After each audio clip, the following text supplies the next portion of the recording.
Le temps presse, évitons le stress. Alors, on décompresse. Bienvenue dans les news de Madame Mathieu.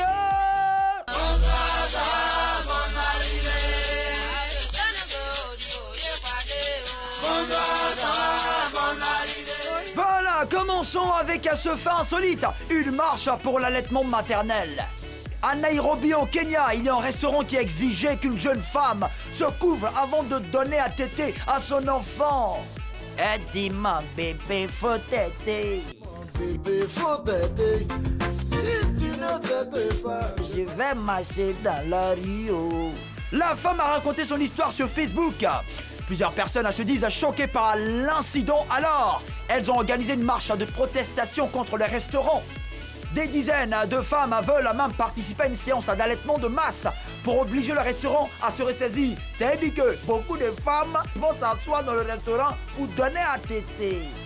Mais le restaurateur là aussi, il ne sait pas que si maman vient manger dans son restaurant, le bébé doit manger aussi. C'est pour ça que j'ai dit, eh dis mon bébé, faut téter. Incroyable! La belle-fille a déchiré son nom. C'est l'histoire de Rika Nagavonshi, une indienne qui était en palabre avec ses beaux-parents. Après une dispute, ses beaux-parents avaient interdit à leur fils de la masser, de faire la cuisine et la lessive. Et déjà, très fâchée, la belle-fille a cessé de leur adresser la parole. Et pour se venger d'eux, elle urinait dans le thé qu'elle servait. Et au pays des Vaidéi aussi, quand on est fâché, c'est dangereux, hein? Nous venions leur rendre visite une ou deux fois par semaine. Et bien que nous savions qu'elle ne nous aimait pas, jamais nous n'aurions imaginé qu'elle faisait cela. Elle souriait toujours, elle nous offrait le thé et nous l'acceptions. Piège. Mais un jour, je suis allé à la cuisine et je l'ai vu uriner dans la théière. Vous ne pouvez pas uriner dans le thé de quelqu'un pendant 1 an et vous en sortir. Nous allons porter plainte. Témoigne à la belle-mère. On appelle ça piège au pays de Vaidéi. Terminons avec cet autre fait insolite. Ah, lui aussi. Il s'appelle Frédéric Chilumba Jr. Il était reconnu coupable de vol de téléphone portable.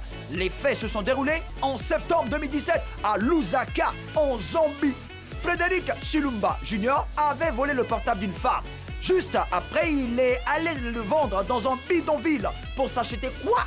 De la drogue en plus. Macabre. Il vient d'être condamné à 8 mois d'emprisonnement assorti de travaux forcés. L'affaire fait grand bruit en Zambie parce que Frédéric Chilumba Jr. n'est autre que le fils de l'ancien président du pays, Frédéric Chilumba. Voilà ça aujourd'hui, il ira en prison. Chilumba, le petit Chipolopolo. Ça va aller. C'est tout, le temps presse, évitons le stress, allons décompresse. C'était les news de Madame Monsieur. Bonsoir, ça va, bonne arrivée.